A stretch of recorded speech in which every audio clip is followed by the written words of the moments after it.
Angela is a single mum working 2 jobs to support her sons.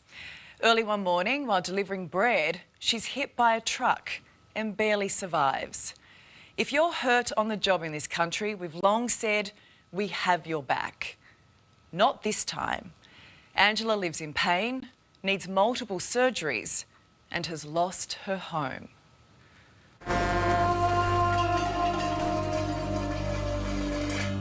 I was in a lot of pain. I thought, okay, am I ever going to see my children again? That's what I thought. Because I didn't realise the seriousness of it. It could be any one of us in this position. You okay? Yeah, sorry. It's all right. Just take some deep breaths. You've done really well.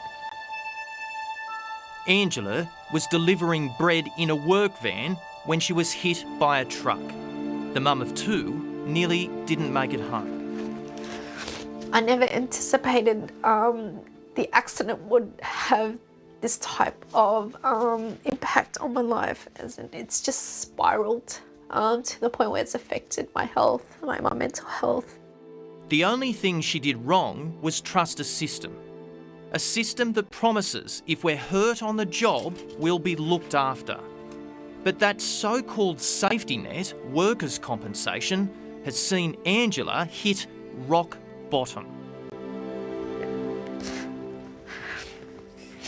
I'm sorry, but that's the reality of it. Yeah. Clutching her son's teddy bear, the 45-year-old doesn't want to be in this situation. But Angela feels there's no other way to show iCare and the New South Wales government how badly it's failed her.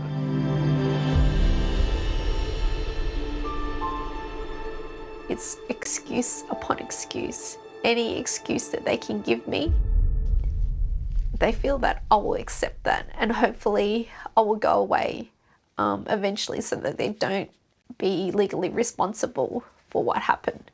iCare insures over 326,000 public and private sector employers in New South Wales. In New South Wales, iCare is the main workers' compensation authority. It's overseen by the government. It operates the same as others around Australia. Employers pay into a compulsory scheme to cover bills and wages if workers get hurt. How long has your battle with iCare been going for? It's been 7 months. Angela suffered horrific injuries in the crash and now requires multiple surgeries. PTSD also means it's hard for her to even walk out the back gate. Despite the medical bills, her inability to work, iCare didn't give her a cent. I thought, obviously they've got procedures and protocols in place. I thought it would be pretty much a straightforward procedure, but in actual fact, I was disappointed. It was horrible. It was disgusting, like the lack of response, the unethical conduct, the strategies and the tactics they used about waiting or giving me a reasonable excuse about the documentation that I provided. They said it was inadequate, or they said they had lost it between departments. They lost it? Yes, they said they lost it in the iCloud. Every possible excuse you could possibly think of, they gave me. Do you think they were deliberately making it hard? Absolutely, without a doubt. Or else I wouldn't be here. I wouldn't be sitting in this chair talking to you and telling my story. With no money coming in, Angela's had no choice but to drain her savings. You've lost your home? Yep.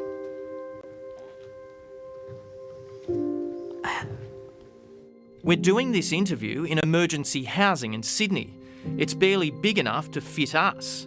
The mum, who once worked 2 jobs to support her family, now somehow lives in here with her 2 boys.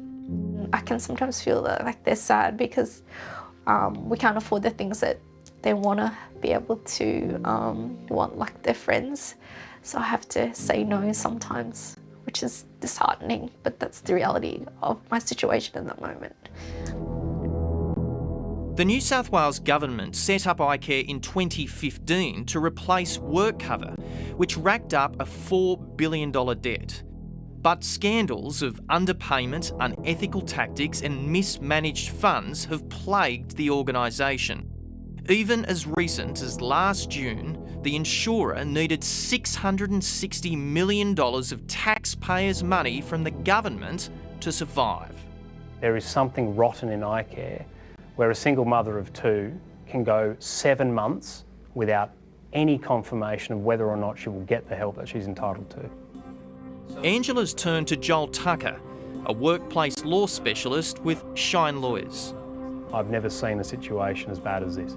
How long should this have taken? Usually, these claims only take 21 days to issue a liability decision, either yes or a no.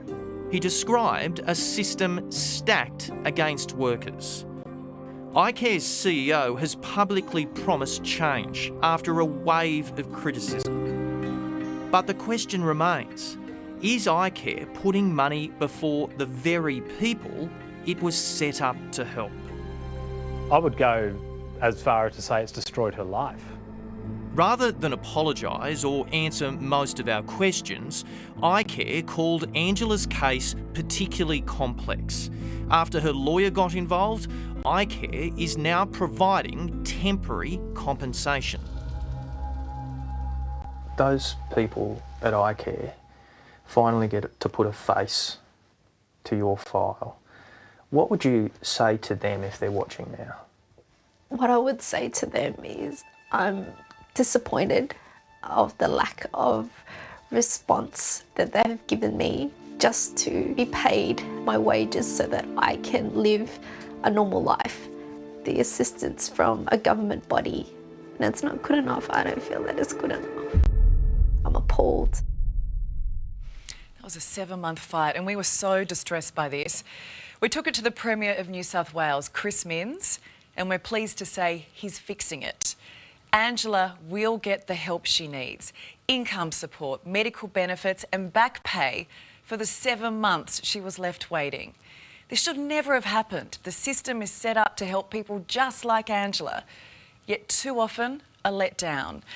And Angela, we hope this makes things a little easier because you've been through enough.